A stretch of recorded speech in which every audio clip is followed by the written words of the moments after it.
Hello guys, welcome back to our channel. So ito po yung panibago nating problem solving for the numerical reasoning para po dun sa mga nagre-review for the civil service exam at syempre para na rin po sa mga students. So the value of the car has depreciated by 20,000 pesos.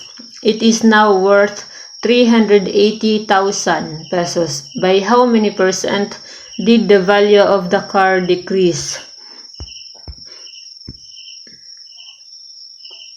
So first, what is being asked in the problem? So what is being asked is how many percent. So take note, yung percentage yung hinahanap. Did the value of the car decrease? So in computing the percentage decrease, meron po tayong formula po dyan. Pero isa-solve po natin to ng mabilisan. So initial value, yung ating formula for percentage decrease ay initial value, so gagamit na lang po tayo ng shortcut or minus the final value, tapos i-divide mo by initial value, tapos i-times mo by 100%.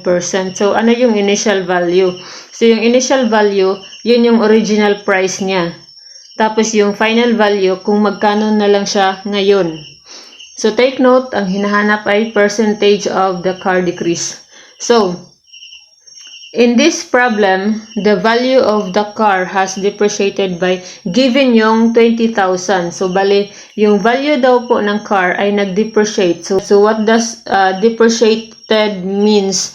So, ibig sabihin ay bumaba yung kanyang value. Dahil, so, in business terms, the word depreciation is yung halimbawa, binili mo yung car na bago, so by after 1 year, nag-depreciate na yung value niya dahil hindi na siya bago.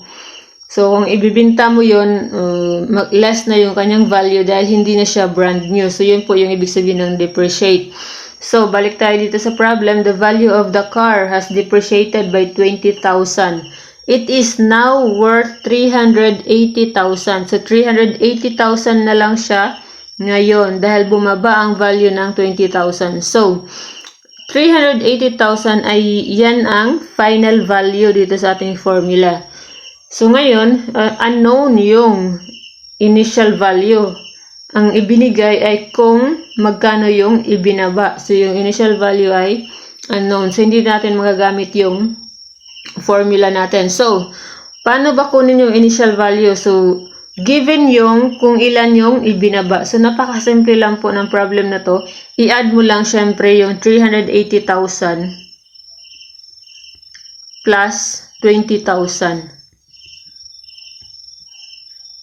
So, yung result ay 400,000. And that is the initial value or the original value. So, 400,000 siya dati. Halimbawa, the car when it was brand new ay 400,000 siya. Tapos, nag-depreciate siya ng 20,000. So, 380,000 na lang yung kanyang value ngayon.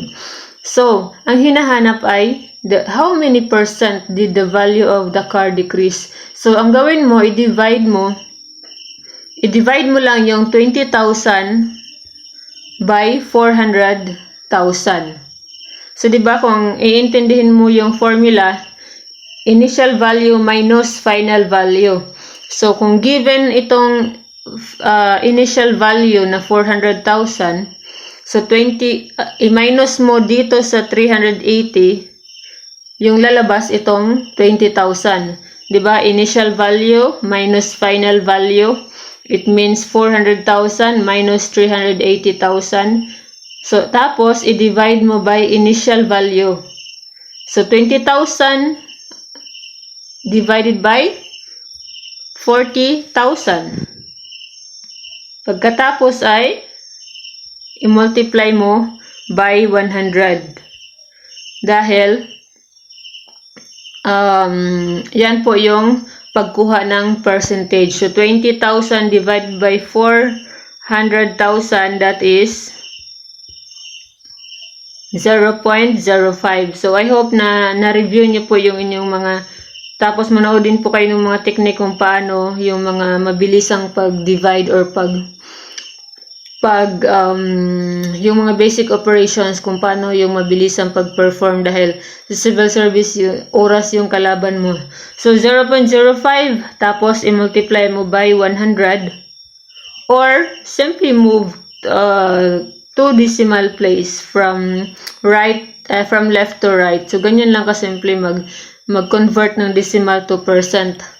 0.05 i-move mo ng dalawang place to the right, so magiging 5% at meron na siyang symbol na percent dahil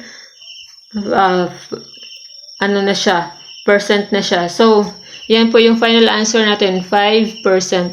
So for clarification, please just comment down below and I will make sure na ma-respond ko po ng mabilis.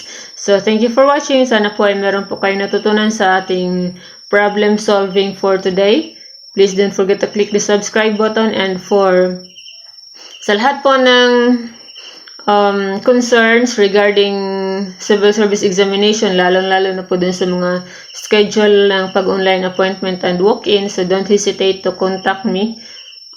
We have our Facebook page, so doon nyo po ako, i-message nyo lang po yung Facebook page po natin at siguradong magre-reply po ako kagad. So pwede din sa comment section na lang po ng every video po natin. So yung Facebook page po natin is Civil Service Reviewer by Janice De Hersey. Thank you and good luck everyone.